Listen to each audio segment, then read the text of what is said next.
Today we're in the Chattahoochee Oconee National Forest and headed up to the top of Georgia.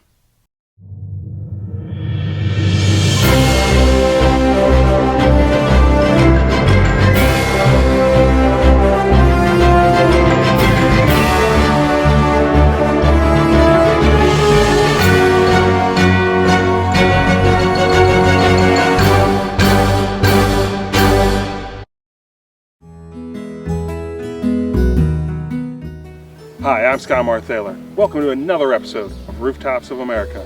Today, we're heading up Brasstown Bald, the highest point in the Peach State. But before we go any further, take a moment to click that red subscribe button below and the bell icon next to it for all the latest Rooftops of America updates. Located in northeastern Georgia, Brasstown Bald is at the southern end of the Blue Ridge Mountains. The mountain lies in both Union and Towns counties, with the county line bisecting the top of the peak. Brasstown Bald is the highest point on the Wolfpen Ridge, anchoring the northern end. The ridge runs south, with the other end home to the unnamed fifth highest point in the state. This part of the Blue Ridge is young compared to other sections of the range, with formation occurring approximately 300 million years ago, when a collision of the North American and African plates forced giant masses of rock upwards. Over time, erosion has exposed these thrust sheets, giving insight to the creation of the mountains. Brasstown Bald is one of the better places to witness the remains of this time period. From a physiographic sense, Georgia stands out from its fellow states down here in the Deep South.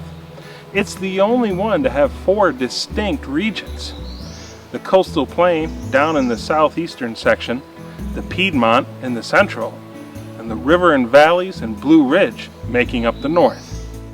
Brasstown Bald's geology is interesting in its own right. Primarily made up of soapstone and dunite, these mineral-rich rocks would later prove to be an economic boon for the region. They also provide a soil that allows for a variety of flora to thrive here that are found nowhere else in Georgia. This region is filled with legends, and it's easy to see why. The Cherokee called it the Enchanted Land. The rugged terrain and striking landscape easily lend themselves to storytelling and myth-making. Some of Georgia's most striking scenery is found in the region, including Tallulah Gorge and Amicalola Falls, two of Georgia's 7 wonders. To the Cherokee, this was a sacred place, and they had a legend on how it was formed. In the beginning, the world was covered in water, until water beetle pulled up the land. The animals didn't want to come down though, because it was too muddy and soft. So they sent out many birds to check. And over time they each came back and said the land was not ready. Eventually they sent out the great buzzard to scout the area. He flew for a long time, but everywhere he went, the land was still soft. Eventually, when Buzzard reached the future land of the Cherokee, he started to tire. Buzzard's wings started to hit the ground as he flew on, and everywhere they touched, they created a valley, and in turn, every time they rose, he created a mountain. The animals could see what Buzzard was doing, and they feared that he would turn the whole world into mountains. So they called his name, and Buzzard returned home. But from that time on, the land of the Cherokee would always be mountainous.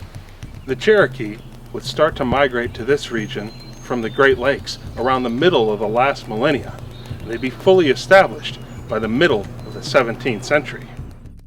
The Cherokee were just one of a long line of peoples to have lived in the region.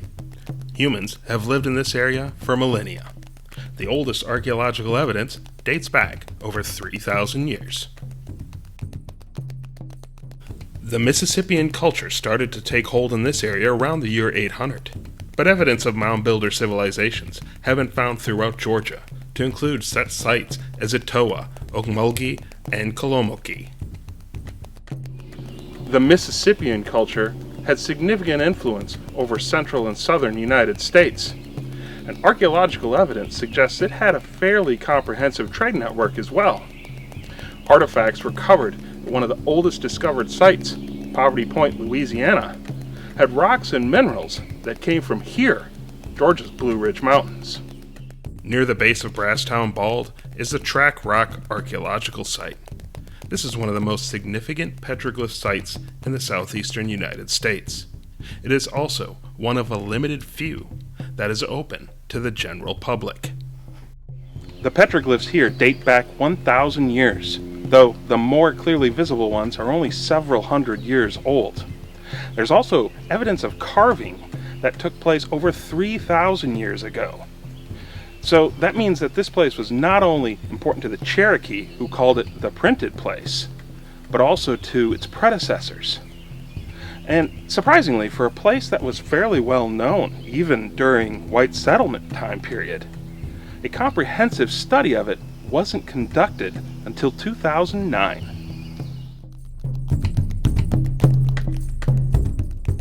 You may have noticed on our journey that certain high point names stick out more than others, and this is one of them. In fact, both parts of the name require a little bit of explanation. Where is Brasstown, and what is a bald? To answer those questions, let's start with the second one first. A bald is a type of peak here in the American South that is grassy or with low vegetation in nature, and with few trees. There are many theories on how they came to be. The first attempt to explain them was by the Cherokee tribes that lived here.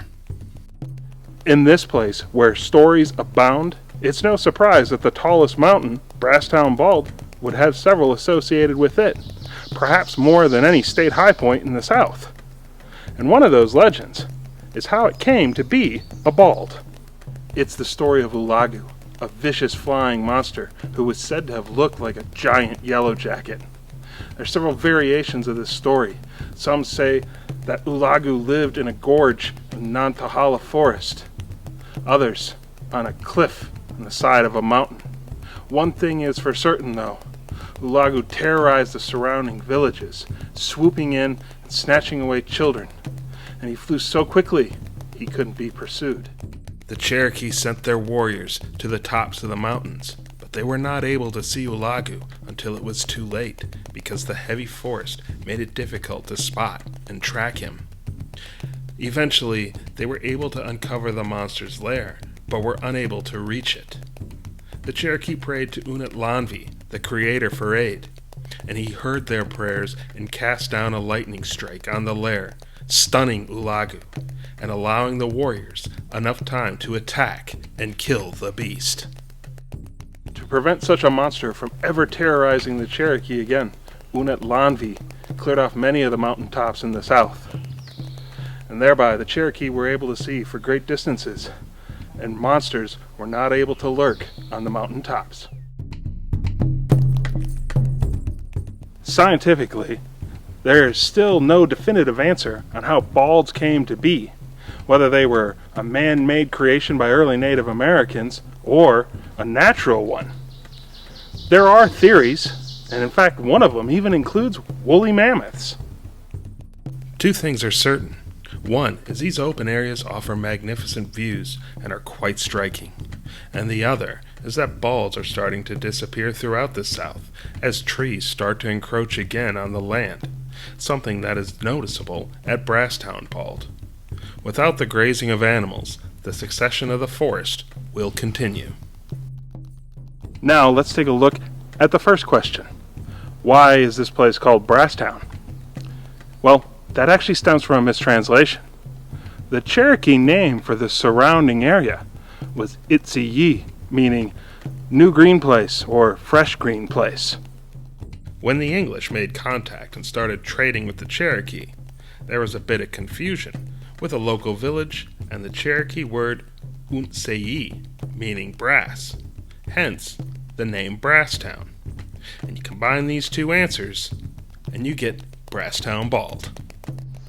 Mountains have always had spiritual significance to the Cherokee, and high places were thought to hold great power.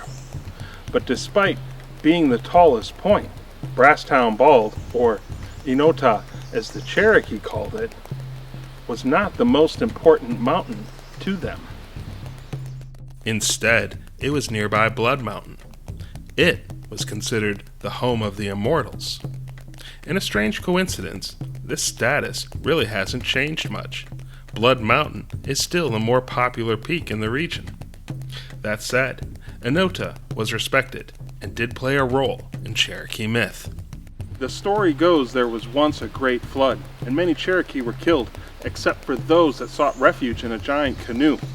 The canoe ran aground on the top of Enota, but at the time, Enota was covered with trees, and there was no wildlife to hunt for game, and no room to plant any crops. The Cherokee would be doomed to starvation. Unetlanvi, the creator, heard their cries and took pity on them, and he struck down all the trees on top of the mountain. And thereby the Cherokee were able to plant crops, and they stayed there till the water receded and they could return to the valley below.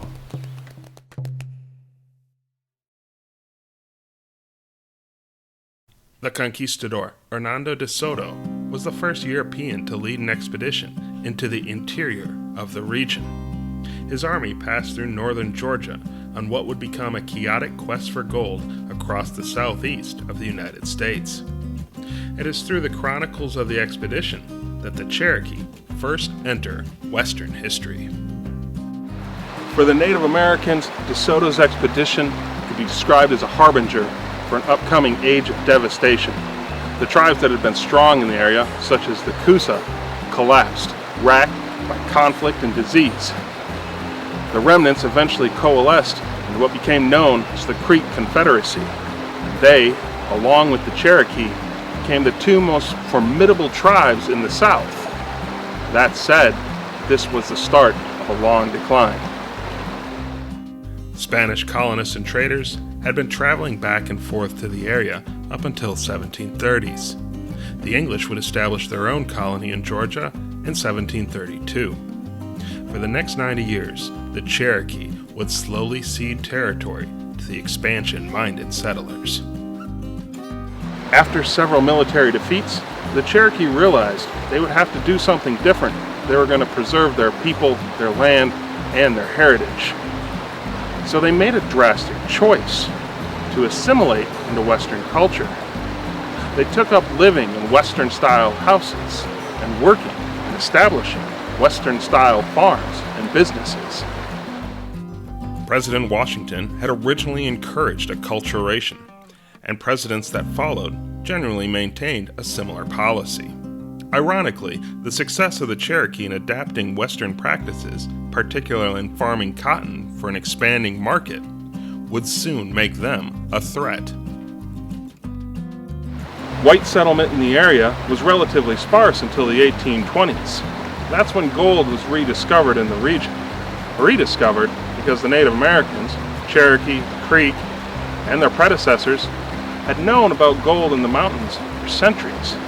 And this information had actually been shared with both Spanish and French traders. This set off the second major gold rush in United States history, the first occurring just north in North Carolina at the tail end of the 1700s. Like similar ones throughout the 19th century, it would prove catastrophic to the tribes living in the region. Tensions had already been increasing between the Cherokee and an expansionist United States. The gold rush would be the crisis point. This is Blairsville, Georgia, one of the communities that was established at the height of the gold rush. The Cherokee would call this the Great Intrusion, as thousands of prospectors and miners flooded to Cherokee lands hoping to find their fortunes. And they would soon have the weight of the U.S. government behind them. In 1830, the Indian Removal Act was passed and signed into law. It authorized states to seize long-settled Native American lands and redistribute them as they saw fit. The tribes would be relocated west of the Mississippi River. The Cherokee filed several suits on its legality, and the cases went all the way to the U.S. Supreme Court. The first case ruled in favor of the U.S. government, but the second shockingly overturned the previous ruling and ruled in favor of the Cherokee Nation. Despite the court's ruling, the state of Georgia and President Andrew Jackson ignored it. The state took Cherokee land and redistributed it in one of its land lotteries. President Jackson in 1832 ordered the U.S. Army to forcefully relocate any remaining Native American tribes in the eastern United States, and what's become known as the Trail of Tears. Thousands of Native Americans would die on the journey. The gold rush eventually dwindled by the 1840s. Prospectors and miners were drawn away by new strikes in the western U.S., such as California, though gold would continue to be mined on and off in the Georgia mountains into the early 20th century. Other industries would emerge in the region, most notably timber cutting and marble quarrying. When the Civil War erupted, this part of Georgia stayed relatively quiet, most of the fighting occurring to the west of here along the railroad corridor that ran between Chattanooga and Atlanta. As you'd expect, this area provided troops for the Confederacy, but a significant minority of individuals also fought for the Union. In Blairsville, there are two interesting memorials. One is the Union County War Memorial, where the Civil War section honors both Confederate and Union soldiers from the area. The other is at Meeks Park. Named "We Are Still Here," this bronze statue honors the original Cherokee and Muskogee inhabitants of the region. By the turn of the 20th century, this part of Georgia was overcut, overgrazed, overhunted, and the land was in significant need of restoration. In 1911, the U.S. government passed the Weeks Act, which allowed them to purchase privately held land to establish national forests. The first purchase here was for 31,000 acres at $7 per, and a lot of that was abandoned homesteads. This initial purchase would form the basis of the future Chattahoochee National Forest that would be established in 1936. The goal was to manage the timber, wildlife, soil, water, and recreation opportunities of the land. To find a fine balance would require hard work and dedication. Fortunately, two legendary forest rangers would soon arrive on the scene. Roscoe Nicholson, also known as Ranger Nick, would be the first forest ranger here in the state of Georgia. And over his long years of service, he would leave a lasting impression on the region. It was him that was responsible for negotiating most of the land purchases on the eastern side of the Chattahoochee National Forest. He was also responsible for running telephone wires from Pine Mountain to Clayton. And he purchased bloodhounds to track down arsonists. And finally, he was the one that was responsible for putting up the first fire tower on nearby Brasstown Bald. Ranger Nick also made small timber sales to local people, providing many with their only source of income during the Great Depression. In recognition of his service and promotion of conservation, the Coleman River Scenic Area near Clayton, Georgia, was dedicated to him. His counterpart, well, he'd be a legend in his own right as well. Arthur Woody, also known as the Barefoot Forest Ranger, had been raised in the region. And as a boy, he had witnessed his father kill the last white-tailed deer in the Georgia mountains. And he'd heard stories of how beautiful this place had been before it had been stripped bare. This left a long-lasting impression on Woody, and he would dedicate his life to restoring this place to its former glory. Woody promoted woodland restoration and oversaw the reintroduction of white-tailed deer and trout to the region. The trout had to be shipped in and then hauled in barrels over mountain roads to be released in forest streams. As for the deer, Woody would purchase fawns with his own money, raise them, and then release them into the wild.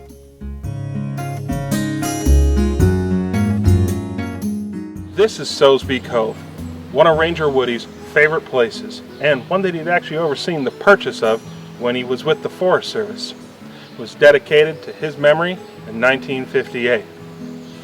The work of Ranger Nick and the Barefoot Ranger was instrumental in creating the environment that we find here today in the Georgia mountains. As you travel around the Chattahoochee National Forest, it's easy to see the impact that these two men and their successors at the Forest Service have had in restoring this ecosystem. Woody also left his mark on Brasstown Bald. It was his idea to build a tower on the summit so that visitors could enjoy the beauty and wonder of the Georgia mountains. The first tower was built in 1935 by the Civilian Conservation Corps. This tower here was built in 1965 as its replacement. It houses a museum, cultural center, theater, an observation deck, and of course the fire tower. All can be enjoyed by the public except the fire tower, which is closed. The current tower replaced the original in 1965. It houses a museum that features information and displays on the geology, history, ecology, climate, and weather of the mountain region. It also has an observation deck to take in the surrounding area. Today, the Chattahoochee National Forest covers over 750,000 acres. It is a thriving, biodiverse environment, home to a wide array of plants and animals. And interestingly enough, because of their elevation, Georgia's Blue Ridge Mountains are also the southernmost habitat for certain northern species. In fact, Brasstown Bald is home to one of the more unique places in the state. Northeast of the summit is the only hardwood cloud forest in Georgia. Despite Brasstown Bald being fairly easily accessible and the state high point, it's always been overshadowed by more popular mountains in the state. In fact, the most popular mountain in Georgia is Stone Mountain near Atlanta. Closer to here, both Tray and, as mentioned earlier, Blood Mountains are better known. The Appalachian Trail crosses over both of them, and as the 7th and 6th highest peaks in the state, they also offer stunning views from their summits. Getting to the top of Brasstown Bald can be as straightforward as you like, or you can make it more challenging too. It's all up to you. The easiest way is to drive up the spur, Georgia Highway 180. Once you get to the top, you'll arrive at the Visitor Center. Now be advised, there is a $5 access fee. If inclined, you can also hike your way to the top. One of the best and most challenging routes is the Arkaquad Trail that starts near the Track Rock Archaeological Site. This out and back hike is 11 miles round trip with an elevation gain over 3,700 feet.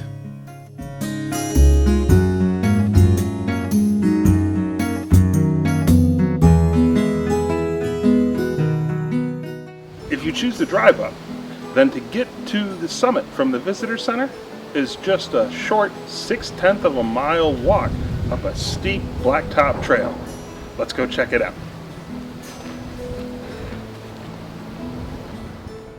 In addition, a shuttle service is provided that can take you from the Visitor Center to the tower and back.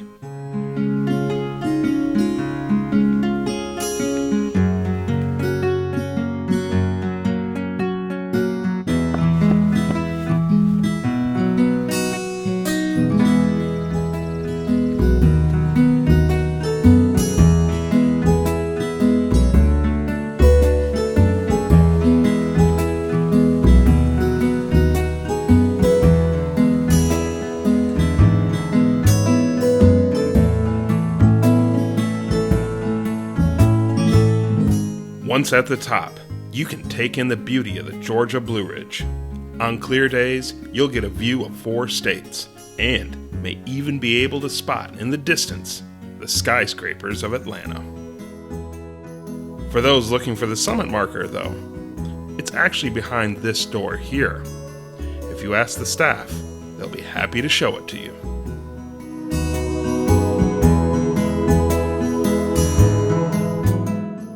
And here we are on the summit of Brasstown Bald, the rooftop of Georgia. Coming in at 4,784 feet makes this the 25th highest state high point in the USA. I'm Sky Thaler. Thanks for joining me on another episode of Rooftops of America.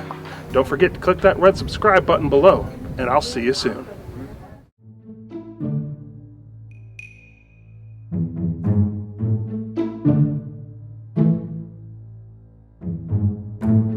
Thank you.